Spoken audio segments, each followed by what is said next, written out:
Psalm 133 verse 1. Mga awit, 133. How good and pleasant it is when God's people live together in unity. It is good and pleasant when God's people, when families, when friends, when neighbors live together in peace. Mahirap pagka ang mga tao ay magkakalayo ang loob, magkakagalit, hindi nag-uusap-usap, lalo kung mag-asawa, lalo kung nasa isang pamilya, o kaya magkakasama sa trabaho at lalo sa church. Broken relationships. Mga bagay na dapat ay isuko sa Panginoon upang maayos at ang buhay lalong tumiwasay. Panginoon, kayo po ang mangusap sa amin. Turuan nyo kami ng may kapangyarihan, akayin nyo kami sa buhay na maayos, matuwid, matiwasay at payapa. Buksan nyo po ang aming isip. Lalo nyo pang ipaalam yung alam na namin at yung hindi namin alam, ibunyag nyo at ituro. Nang sa gayon, yung magandang kalooban nyo ang maghari sa aming buhay. Be our preacher, be our teacher. We seek you, Father, in the name of your Son, Jesus. By a lot of mishandling, relationships could be stressed or broken, destroyed. Pagka ang mga relasyon na hindi maganda, mayroong namamagitan na hiya o kaya asiwa. Minsan, there are walls. There's a distance between people. O kaya, mas masahol, mayroong pagkakagalit, away, mga siraan, sakitan. Lahat ng ito, hindi mabuti kanino man. How to handle endangered relationships? Mga relasyon na nagkakaroon ng lamat, nababasag at kuminsan na nagkakadurog-durog. When a relationship is stressed or damaged, do not worsen the damage. Pagka nagkasigawan na, tigil na, huwag nang palalain. Pag nagkasagutan, huwag nang habaan. Contain, stop the damage. And do not complicate the situation. Kung mayroong naging isang problema, pag-usapan na yun lang, huwag na umungkat na iba pang bagay, huwag nang halukayin na ibang bagay, huwag dagdagan, huwag palalain. At dapat ang mga tao, pag nagsimulang magsabi ng masakit o nakapanakit ng kalooban, lalo ng katawan ng kapwa, dapat ang isipin agad, ceasefire. Lalo kung ang iyong katalo ay asawa, anak, magulang, kapatid, kasambahay, kaibigan, kapatid sa pananampalataya, dapat ceasefire agad. Kung minsan dumudulas ang ating bibig, may nasasabi tayong masakit, meron tayong nagagawang di maganda, pero immediately the Spirit of the Lord will remind you that it is not good. Right there and then, stop in your tracks and ceasefire. Even in mid-sentence, you can stop speaking if you know that what you're saying is not good, not edifying, not kind, not loving, un-Jesus, stop. Pag tayo may sinasabi na hindi maganda, lalo't nakakasakit sa kapwa, at bigla tayong tumigil in mid-sentence, ibig sabihin nun, ayaw nating palalain, na bigla tayo, yes, pero ayaw na nating ituloy, at ma-appreciate yun ng ating sino mang katalo. Masasabi niyang tumigil siya sa pagsasalita, ibig sabihin, ayaw na niyang ituloy pa na makapanakit. Ibig sabihin, mahalaga ako sa kanya, mahalaga ang aming relasyon sa kanya, I will appreciate na kahit nasimulan na niya ang isang sentence na hindi maganda, at least hindi na niya tinapos. And that's already a sign that you would like to make peace. Proverbs 17:11, starting a quarrel is like breaching a dam. So drop the matter before a dispute breaks out. Yung dam, alam natin, pag nasimulan yan mag-crack, hindi titigil yan hanggang hindi gumuguho at lahat ng laman na tubig ay tumapo na. Ganon din ang away. Pag nasimulan, mahirap pigilin. Kaya wag na lang simulan. At kung nasimulan na, itigil agad. Pagka ang ating katalo, kasigawan, ay lalo't mahal natin sa buhay o nagmamahal sa atin, ang dapat laging isipin ng mga anak ng Diyos, stop. Tumigil. Stop agad. Pagka meron tayong nasabi, may sasabihin pa tayo, may ibubulalas pa, pero alam mo, hindi ito magdudulot ng mabuti, stop. Lagi niyong sabihin yun, stop. It's a very decent thing, very godly thing to do, to stop. Pero sasabihin na iba, pero marami po talaga akong gustong sabihin. Dapat malaman niya. Pero galit na galit ka ngayon, stop. Magpaluwag ng dibdib, magpalamig ng ulo, pagpareho na kayong payapa, tahimik, tsaka niyo pwede pag-usapan. Sa maayos na paraan, na ang goal ng usapan ay hindi manalo, hindi makasigaw, hindi ma-outdo yung isa sa paggawa ng mali, kundi maayos ang mali. Maitama ang mali, maayos ang magulo. Yun ang goal dapat ng usapan, hindi yung magpaligsahan, mag-contest, at magpalakasan ng boses. Do not spread the infection. Sa sakit man hindi natin dapat ini-spread ang infection. Kino-contain agad para wag nang kumalat. Huwag pakalatin ang lason sa isang relasyon. Do not add needless irritation. And very importantly, kung meron kang katalo, huwag magsali ng panggulo. Dalawa kayo na hindi magkasundo, huwag na kayo magsali ng iba pa na makikisali, makikigulo. Magsasangkot ka pa na iba, tanungin mo pa kayo ganun. Ganun din ang iniisip niya tungkol sa'yo. Huwag na magsali. Kayong dalawa lang mag-usap. Ang mahalaga lang yung iniisip mo, iniisip niya, sinasabi mo, sinasabi niya, huwag nang magsali ng iba. Proverbs 16:28. A perverse person stirs up conflict, and a gossip separates close friends. Pag mayroong third party sa usapan, gumugulo, complicate, lalong humihirap ayusin ang hidwaan. At pag meron tayong di pagkakaunawaan, do not needlessly talk about it with third parties. Sumama ang loob mo kay ganito, huwag mo na ikwento sa iba. May nasabi at nagawang mali yung ganong tao, huwag mo na ikwento sa iba. Kasi sasali sila sa gulo. Magbibigay sila ng dagdag nilang opinyon na lalong magpapagalit sa'yo. O kaya ipagkakalat pa nila, lalong dadami ang kasali. Hindi iyon ng paraan para ayusin ang gulo. Proverbs 11:9, with their mouths, the godless destroy their neighbors. Pag meron kayong tao na hindi nakasundo, lalo't kapamilya, kamag-anak, kasama sa trabaho, kasama sa church, kapitbahay, ang goal dapat natin ay hindi siya sirain. Ang goal dapat natin ay ayusin at buuin ang relasyon. It's very foolish to quarrel, and especially to have a prolonged quarrel with relatives. Makikita mo sila sa lahat ng lamayan, kasalan, mga handaan, mga anniversary. Imbes masaya ang pagsasama, aalis ka agad dahil darating na siya. O aalis ka agad dahil dumating na siya. O hindi ka pupunta dahil baka siya pumunta. Pinapaliit natin ang ating mundo pag tayo may kagalit.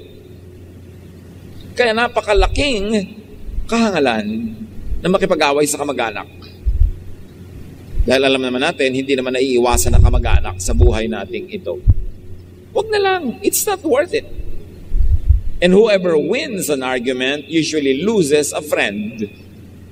Pag nanalo ka sa pagsigaw, sa pangangatwiran, nanalo ka sa pagduro-duro ng kapwa, yun lang moment na yun mukha kang panalo. Pero all your life, you're a loser because you lose a friend. You lose a relative, and that is a great loss. Pag meron tayong pinag-awayan, do not dig the past. May nagawa siyang mali ngayon, yun lang ang pag-usapan para maituwid. Huwag nang ungkatin ang mga nagawa niyang mali last year, 10 years ago, 30 years ago. Tapos na yun. Ang mga anak ng Diyos, ang mga taong matalinong gustong mag-move on, yung mga masasakit, mapapait, pinapatawad na, kinakalimutan na. At kung nakakaroon ulit ng bagong iritasyon, hindi na yun binubuhay pang muli. Kasi dumadami ang isinasama ng loob, mas humihirap magkasundo.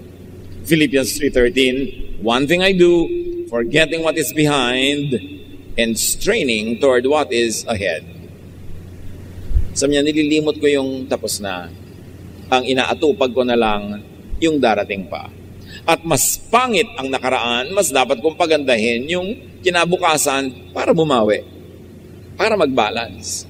Hindi ko mapangit na yung yesterday, gagawin ko pa rin pangit ang today, at gagawin kong pangit ang tomorrow, di walang bawi. Talo ka forever. So pag merong hidwaan, stick to the immediate issue. Limit the issue. Nagkulang siya sa iyo ngayon, yun ang pag-usapan nyo. Paano maitutuwid? Huwag na yung pagkukulang niya nung unang panahon. May nagawa siyang mali ngayon, yun na lang ang pag-usapan. Huwag nang ungkatin yung matagal na. And no matter what happens, you have a disagreement, you have a valid complaint, you were hurt, you were wrong, you want justice, do so. Seek justice, but do not say hurtful words. Kahit ka kasi naapi, ikaw ang tama, siya ang mali. Pero oras na nagsalita ka na masasakit, mali ka na rin. Pareho na lang kayong mali. Ang ipinagkaiba lang, nauna siya. Pero sino naman ang mas recent? Ikaw. Kumisan nga, ikaw na ngayon nagawa ng mali eh. Pero pag sabi mo ng masakit, sa sobrang dabog mo, sa sobrang arte, nasakta na siya ng higit-higit sa dapat na mangyari, na ibayad niya sa kanyang utang sa'yo. Kumisan nga, kahit ikaw pa yung nagawa ng mali, ang ending, ikaw pa yung magsusorry. Kasi, sumobra ka naman ng paggaganti, ng pagtutuos, ng panunumbat. Choose your words. At pagka merong kaaway, lalo emotional, heated argument, speech may be silver, but in that time, silence is gold. Walang hihigit na mahalagang gawin pag mainit ang ulo mo at mainit ang ulo niya, kundi manahimik. Hindi ka naman mananahimik forever kung gusto mong ayusin, pag-usapan, pero hindi sa oras na mainit ang ulo mo, mainit ang ulo niya, o sabay kayong mainit ang ulo, walang mangyayari. Kahit nasaktan ka, pag nanakit ka na rin, mamaya hindi na siya sorry. Siya na yung feeling sorry for herself or himself. Therefore, you lose the high moral ground. Proverbs 12:18, the words of the reckless pierce like swords, but the tongue of the wise brings healing. Hindi kailanman nakatulong sa isang argumento ang pagdadagdag ng masasakit na salita. Kasi sa halip na makinig sa'yo yung tao, nagiging defensive o lalong magiging offensive, you will go nowhere. Freeze the matter if or while there is nothing good or better to do. Nasaktan ka, may ginawa siyang mali, pero hindi mo alam kung anong gagawin, hindi mo alam kung anong sasabihin, hindi dapat wala kang gawin, wala kang sabihin, kasi malamang, lalo't mainit ang ulo mo o nasaktan ang iyong loob, ang gagawin mo mali. Non-speech, non-action is better than bad speech and bad action. Basta hindi alam ang gagawin, di wala kang dapat gawin. Hanggang malaman mo kung anong dapat gawin. Parang, hindi mo alam kung saan pupunta, tapos drive ka ng drive. Sayang ang gasolina. Tapos yung nalaman mong mali ang pinuntahan mo, aatras ka pa, babalik ka pa, sayang. Huwag ka mo nang gumalaw. Maghintay ka. Be still and know that I am God, sabi ng Panginoon. And when a relationship is stressed or damaged, do not needlessly or impulsively cut communication lines. Iwasan natin yung sobrang bugso ng damdamin na pag bigla tayong nagalit, pagbabagsakan agad natin ng telepono. Babalibag natin yung pinto sa pagsasara. O bigla kang unfriend o block. Huwag gawin yan. At lalong-lalo, huwag magpalayas. Lumayas ka. Galit na galit ka kasi, lumayas ka. Lumayas nga. Tapos bukas, namimiss mo na, hindi mo nang malaman kung paano pababalikin. Ang mabuti pa kung talagang hindi mo matiis, ikaw ang lumayas, ikaw ang tumalikod, ikaw ang umalis, kasi pag gusto mo bumalik, ikaw ang may pasya, di bumalik ka. Pero yung pinalayas mo, paano yun babalik? Kung hindi siya kusang babalik. Do not weaken yourself by being too emotional at masyadong madrama. Ang nananalo sa ganitong mga bagay yung mapasensya. Yung marunong maghintay at magtiis sa mandali. Proverbs 19:11, a person's wisdom yields patience. It is to one's glory to overlook an offense. Parang normal na magalit kung dapat magalit, pero dapat ka nang nagalit, hindi ka nagalit, that is to your glory, and very especially to God's glory. At kailangan, huwag ka magsasara.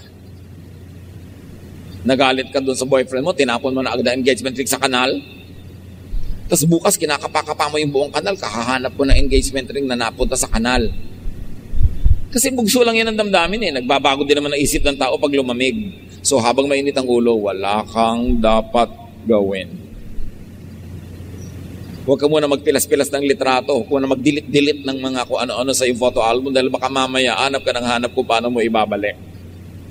Huwag kang gumawa ng anuman pag galit na galit ka. Do not burn the bridge over which you two must pass. So ang taong baka Diyos, or at least ang taong matalino, pagka siya'y nagalit at meron siyang gustong sabihin, meron siyang gustong gawin, magdabog, ang dapat niyang laging sasabihin sa sarili, stop. Tigil. Tumigil ka. Sa sarili mo, tumigil ka. Wala kang dapat gawin. Baka magsisi ka. When a situation is very hard, very difficult, you have no clear guidance as to how to proceed, freeze. Parang ulam, hindi mo pa maluto ngayon, hindi mo pa alam ang gagawin, lagay mo sa freezer, saka mo na harapin pag may oras ka na. At pagkating-kati ang iyong dila na magsalita, manglait, mangmaliit, shut up. You will be glad you did. Ang hirap-hirap yata nung may sinabi ka, sa mamaya mo, sorry ha. Mahirap yun. Buti pa, huwag na lang sabihin. Keep your words nice and sweet. You don't know when you have to eat them. Very bitter, very ugly ang iyong word. Mamaya kakainin mo, mahirap lulunin. Buti pa, manahimik. And when you stop, you freeze, you shut up, you are telling the other person that that person or your relationship with that person is more important to you than your terrible feelings right now. That you're able to shut up, to freeze, and to stop dahil mas mahalaga sa'yo yung tao na kaharap mo o yung relasyon yung dalawa. Magpalamig ng ulo. Ang taong mainit ang ulo ay nababaliw kahit sumandali. Yung tinatawag nilang temporary madness. At sa temporary madness na yan, ang tao ay nakakapatay, nakakasakit ng damdamin, nakakapanira ng relasyon na kuminsan buong buhay pinagbabayaran. Huwag magpadala sa silakbo ng damdamin. And when the communication is bad, when the relationship is bad, and this person is important to you, improve the dynamics. Improve the communication, improve the interaction. Pag nag-uusap na kayo tapos hindi na maganda ang takbo, answer and speak gently. Ang tunay na panalo ay yung natatanggal mo ang galit ng iyong kaharap dahil mahinahon ka. Pero kung dahil sa silakbo ng iyong damdamin ay lalo mo siyang nagalit, talo ka. Because when you anger people, you empower them. Ang sino mang galitin mo, ay binibigyan mo ng lakas na gagamitin niya laban sa iyo. So, ang tunay na panalo ay yung galit na galit, napahupa mo loob, panalo ka. Pero yung galit, mas nagalit sa iyo, talo ka doon. Because yung galit niya sa iyo, gagamitin niya against you. Proverbs 15:1, a kind answer soothes angry feelings, but harsh words stir them up. Nagsalita siya, may ginawa siyang hindi maganda, ang sagot mo ay pwedeng maging fuel na ibinuhos mo sa kanyang apoy, lalong nagagablab, o ang sagot mo ay pwedeng maging malamig na tubig na ibinuhos mo sa kanyang apoy, na apula ang apoy, na wala. So anong isasagot mo? Paano ka sasagot? Kahit galit na galit ang tao, pag ang sagot mo banayad, bigla mo siyang i-disempower, matatanggal ang galit niya. Kung sincere ka, at hindi ka nagbabait-baitan lang, yung talagang banayad ang sagot mo, mawawalan siya talaga ng lakas. Galit na galit siya, mali ka. So, pasensya ka na, talagang medyo mahina kasi ang IQ ko. And especially kung totoo nga, hindi siya magagalit sa'yo. Pero kung, bakit? Ikaw, mali ka rin. magsusundutan na kayo, mag-espadahan na kayo, patayan kayo. Mag-asawa kayo. Magkapatid kayo. Anong panalo nyo nun? Talo kayo pareho. Pag meron kahidwaan, keep your doors open. Hindi mo siya kailangan imbitahin, pero nakabukas ang pinto, alam niya, pag gusto niyang pumasok, pwede. Create a climate of non-aggression, a climate of peace where it is possible to mend fences. Nagtalo kayo, pero doon ka nakaupo sa sala, para kung gusto ka niyang kausapin, ibig sabihin nandun ka lang, pwede. Hindi yung nagkulong ka na kung saan, lumayas ka, pupunta ka sa malayo, ibig sabihin, ayaw mo makipag-usap. Lalo mag-asawa kayo, uuwi ka rin naman after 2 days eh.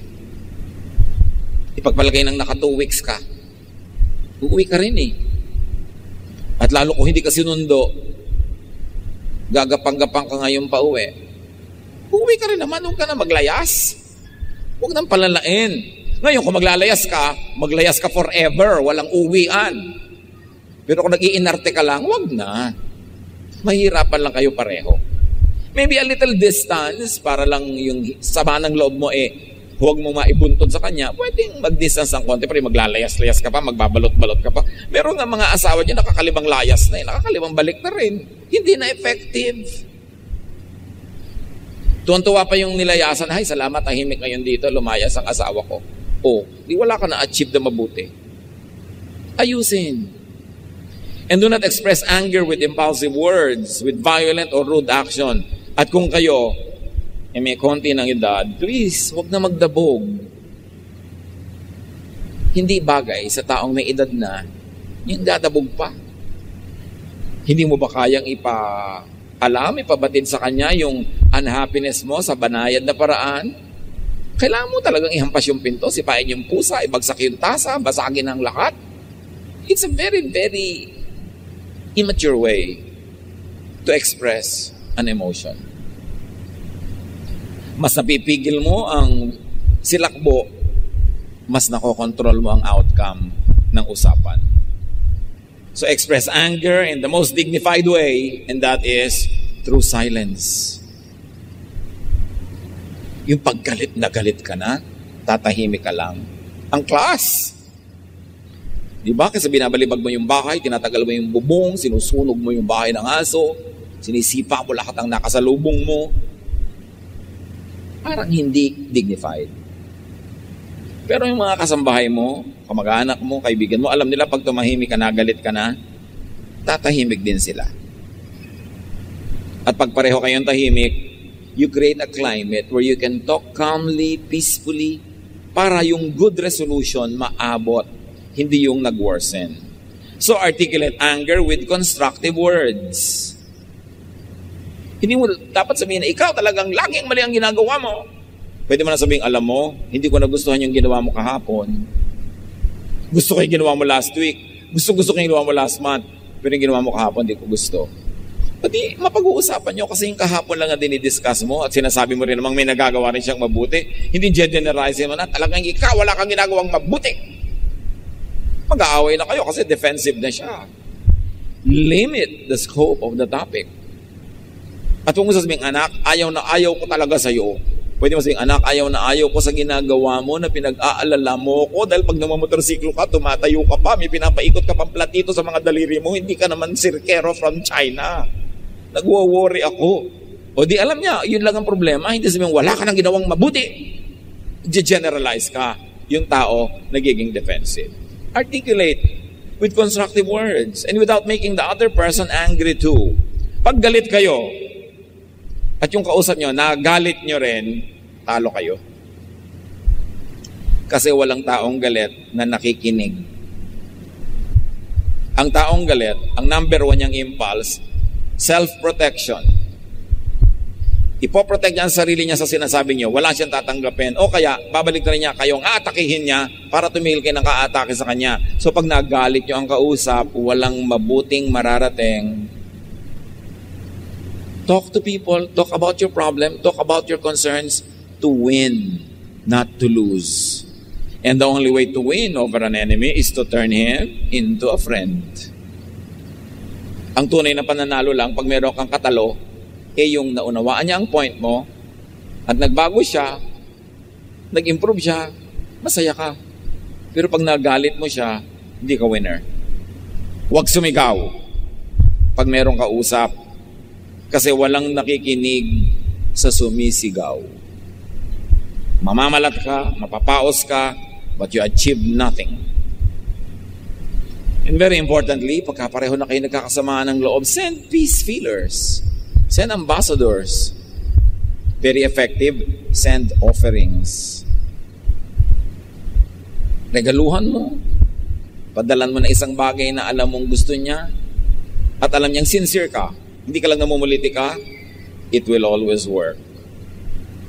Nagtampo sa iyong biyanan mo, padalan mo ng bagong refrigerator. Ayaw pa, padalan mo ng kotse. Diba? Ayaw pa, i-manicure mo, i-pedicure mo. Maglulubag din yun. Pero yung chichisbis sa kapitbahay, yung kapitbahay makakarating sa kanya, lalala ang gulo. Philippians 4:2-3, you belong to the Lord, so I beg you to stop arguing with each other. And my true partner, I ask you to help them. May mga nag-aaway. Sabi ng writer, kayong dalawa nag-aaway, nasa Panginoon kayo, tumigil kayo. At kayo naman, mga partner ko, mga kapatid natin, tulungan nyo yung dalawa nag-aaway, pagkasunduin nyo. Pagsasali tayo sa away, dapat ang naging contribution natin, nagkasundo sila, hindi lalong nag-away.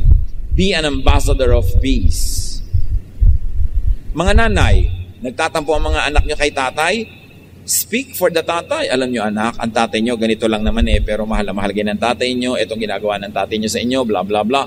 Hindi yung kakampihan mo pa yung anak mo. Pagka may reklamo si A kay B, sabi mo, alam mo, may point ka rin na sumama ang loob kay A, pero hindi naman siya all bad, ha? May ginagawa nga siyang mabuti sa'yo. Yung iba doon, alam mo, yung iba hindi mo alam. So, ipapaalam ko sa'yo para malaman mong marami siyang mabuting hangarin para sa'yo. Pag may nagsusumbong sa atin, dapat pag alis nila, ang daladala nila is goodwill, peace of mind, and better understanding of the person they are angry with. Hindi yung lalo nating nasulsulan. Be an agent of God, not an agent of Satan. At kung may galit sa atin, mga kapatid, hanggang kaya nyo, ibigay nyo ang gusto. Ibigay nyo ang ibig. Kaya nga sabi ni Jesus, hinihingi niya ang inyong jacket, ibigay nyo na rin yung kamiseta nyo. Pinaglalakad ka ng 1 mile, 2 miles na ang lakarin nyo, kay kaliligaya niya. Give them what they want. Habang kaya nyo. Lalo sa mga magkakapatid, nag-aagaw-agawan sa mana. Sige na, hayaan mo siya makalabang ng konti. Kung dahil lang doon, mag-aaway-away kayo. Hanggang yung mga pamangkin, mga pinsan, mag-aaway-away sa next generation. Dahil lang sa konting lupa sa kuko. Hayaan mo na, kanya na, para tahimik. Proverbs 25:21, if your enemy is hungry, give him food to eat. If he is thirsty, give him water to drink. Pag may kaaway ka at may sakit, dalawin mo. Sigurado ang pupuntahan ng relasyon nyo, peace. Biglang nasunugan, padalan mo ng mga gamit. Dahil ang paggawa ng mabuti, nagtatagumpay yan. Hindi yung kaaway mo, nadapa na, pagtatawanan mo, lalo magagalit. Makaka-recover din naman yun Alam nyo ba, na pagka ang kaaway natin, o yung taong hindi nice sa atin, biglang nagkaroon ng setback, nagkasakit, nawala ng pera, nabigo, napahiya, it is the best time for you to be nice to them. Because that's the time they need kindness, they need goodness. And when you come into their lives in those weak moments, you would have made a bridge towards friendship. Huwag niyong ipagbubunyi ang kabiguan at kasakitan ng iba. Yun ang time to be good. Pagka ang tao, maaliwalas ang buhay, mariwasa, malusog, ginawa niyo ng mabuti, na-appreciate niya yon 10 points. Pero pag down and out siya at gumawa kayo ng mabuti, 1,000 points ang appreciation niya doon. Kaya lumalaki ang value ng ating kabutihan, lalo't ang ginagawa natin hindi deserving at lalo't very needy siya. This is the way of Jesus. Kaya sabi niya, sinampal ka sa kanan, ikakaligaya mo, ibigay mo pa yung kaliwa. Total, sumakit na yung kaliwa mo, isama mo na yung kanan. Kung yun ang ikakasaya ng taong yan, hindi naman talaga literal yan. Hanapan nyo ng meaning yun. Ang ibig sabihin, Kahit medyo umaabo-abuso na, kaya nyo pa naman, sige. Kung ang ending, magkakasundo kayo at mapapahupa ang kanyang galit, ibigay. Give people what they want. Give people what they need, and you will have peace. And very importantly, damaged relations na, restore the relationship. Lalo kaibigan mo, ang tagal-tagal nyo magkaibigan, tapos nung nakaraang eleksyon, magkaiba kayo ng presidente, magkaaway kayo ngayon. Ang cheap nyo naman. Sayang ang pinagsamahan. Pareho naman kayo hindi kilala ng kandidato. Kung ipaglaban ninyo, akala nyo, kaulayaw nyo sa katre. Akala nyo naman kung nag-hospital kayo, dadalawin kayo ni candidate na yon, hindi naman. Bakit nag-aaway-aaway yung magkakaibigan sa political choice? Kaya nga may boto. Iboto mo yung gusto mo, iboto niya yung gusto niya. Ba't kaya kailangan mag-aaway? Sayang ang friendship. At yung mga tao na nagkakaroon ng ibang religious orientation, later in life, nag-aaway pa yung dati magkaibigan. Sayang ang friendship. Ang pinag-aawayan ako, ang lubog ba o wisik ang baptism? Ang tunay na espiritualidad, hindi pinag-aawayan. Dapat ang ending nun, kapayapaan. Sayang ang mga pinag-aawayan ng tao. Walang kakwenta-kwentang pera, walang kakwentang mana, pag-aawayan ng magkapatid forever. It's not worth it. Matthew 5:9, sabi ni Jesus, "Blessed are the peacemakers, for they will be called children of God." At lalong-lalo na, huwag nang dagdagan pa ng pride yung timpla ng away. Proverbs 16:18, "Pride goes before destruction, a haughty spirit before a fall." So kung may nakakaaway ka, pumapasok pa yung pride. Sabihin mo sa pride mo, baba. Huwag kang tumaas ng tumaas. Mapapagulo buhay ko. Bumaba ka, pride. Hindi makakabuti sa akin na pataasin ka ng pataasin. At lagi, ang ating goal is to improve the relationship. It can happen only when you forgive and when you give. Philippians 2:3-4, "Do nothing out of selfish ambition or vain conceit. Rather, in humility, value others above yourselves. Not looking to your own interests, but each of you to the interest of the others." Pag ang patakaran mo unahin siya, pagbigyan siya, pahalagahan siya, hindi kayo mag-aaway.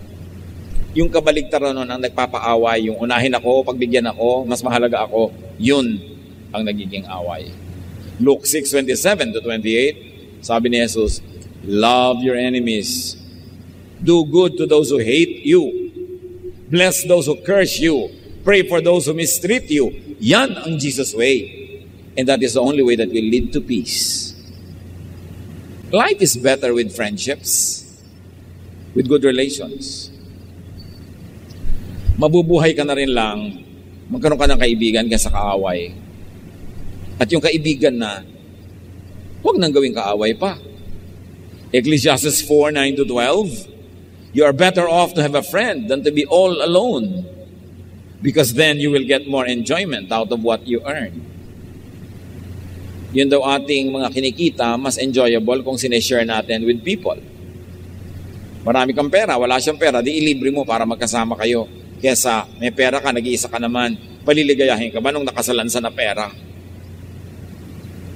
Yung perang nasa loob ng wallet, hindi nakakapagpaligaya. Ang pagpapasarap, pag lumalabas niya sa wallet dahil ginagastos mo, yun ang masarap. So kumita ka na marami, para marami ka rin may pamigay, para masaya. Napakasarap ipakisama ang pera. Yung magpapakain ka, maluwagang yung loob. Ang ganda ng samahan kesa kuriputan kayo, lamangan. Hindi maganda yung climate. If you fall, your friend can help you up. But if you fall without having a friend nearby, you are really in trouble. Mahalaga talaga meron kang kaibigan. At dapat yung magkakapatid, magkakaibigan yan, hindi magkakagalit. Galing kayo sa isang bahay bata, tapos kayo pa yung magkakagalit. Pare-pareho kayo ng nilakihan, mga naranasan. Kayo ang candidate to become best friends. Pero bakit ganon? Minsan, yung magkakapatid ang worst enemies. Lalo kung nakikialam ang kani-kanya mga asawa. Nagkakagulo ang magkakapatid. Dapat huwag kayong papabulag. Kayo yung magkakapatid. Dapat ang samahan ninyo, pilitin nyo ipaglaban, maging maayos. Kasi at the end of the day, kayo rin talaga magdadamayan eh. So, mahalaga na meron tayong mga kaibigan. Pride lang, ibaba mo na para magkasundo kayo. Konting pagtitiisan mo na kesa masayang ang friendship. If you sleep alone, you won't have anyone to keep you warm on a cold night, especially in the context of Israel sa winter nights. Someone might be able to beat up one of you, but not both of you.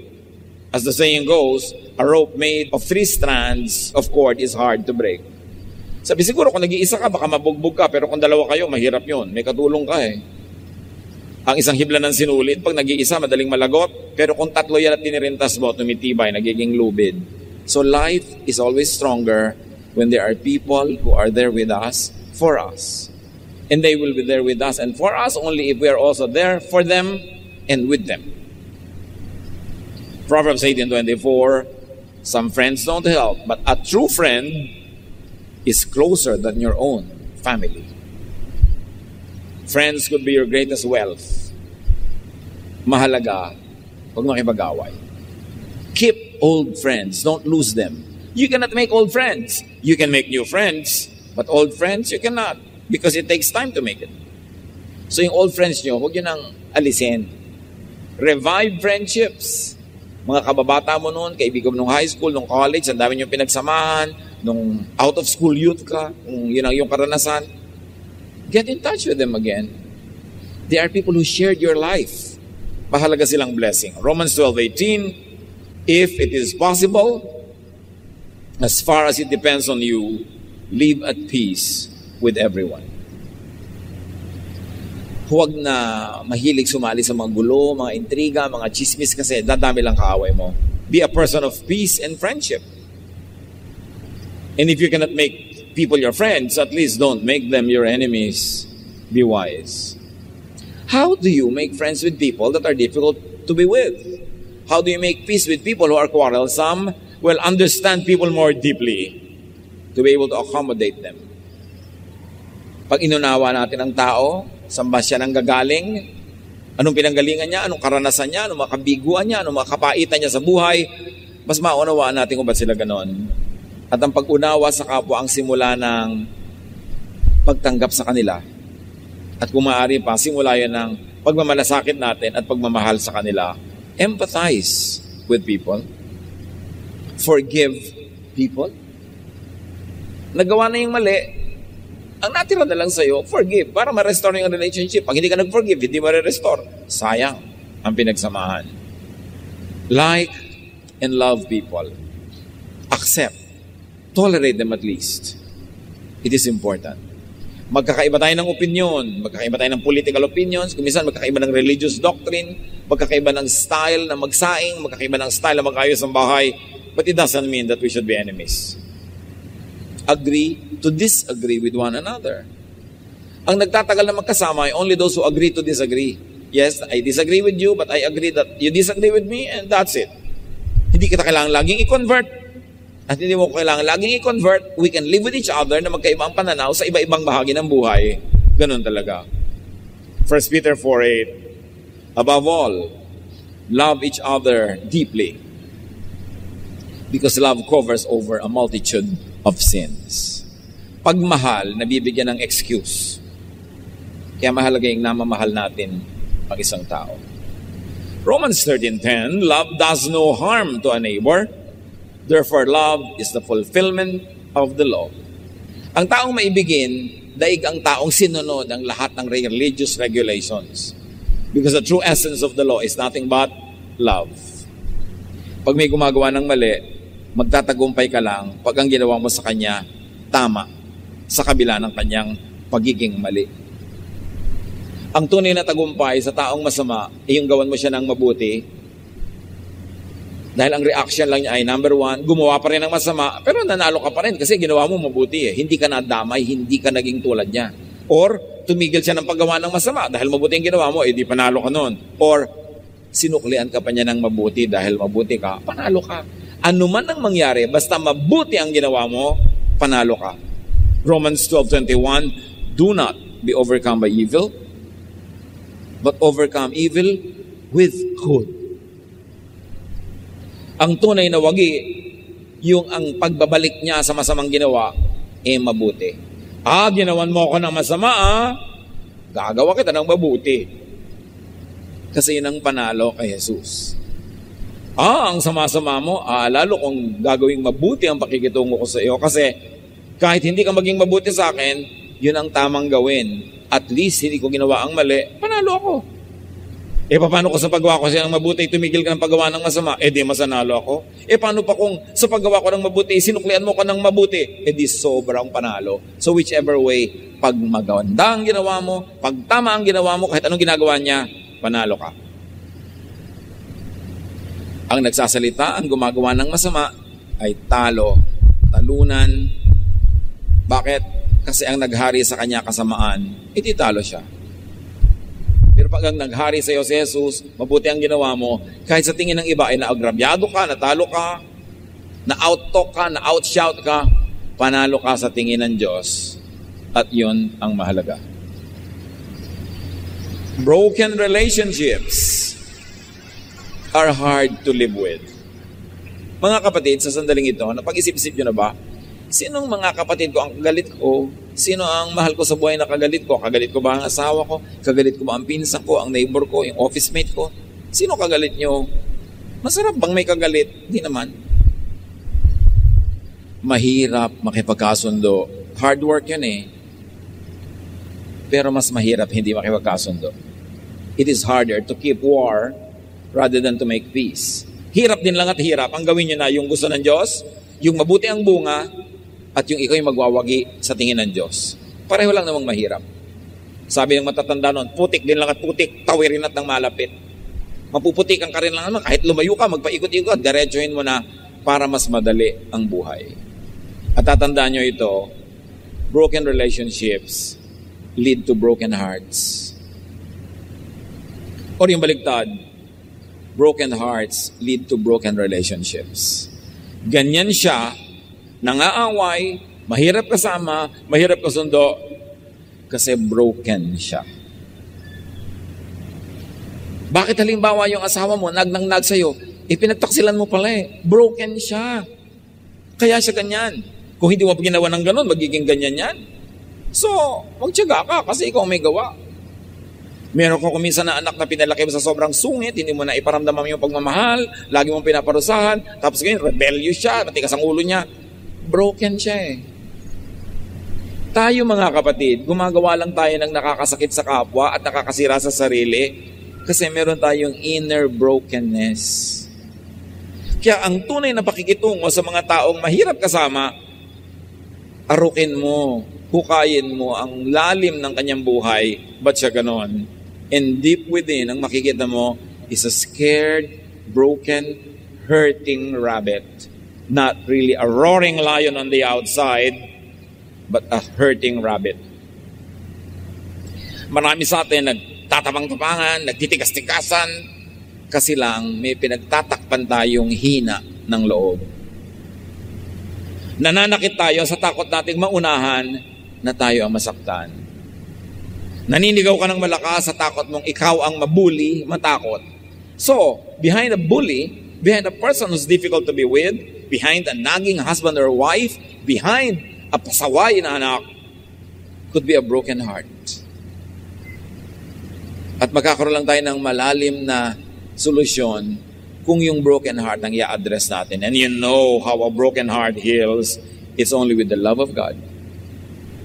Kaya si Jesus, ang solusyon niya, unloving siya. Ang isagot mo, love.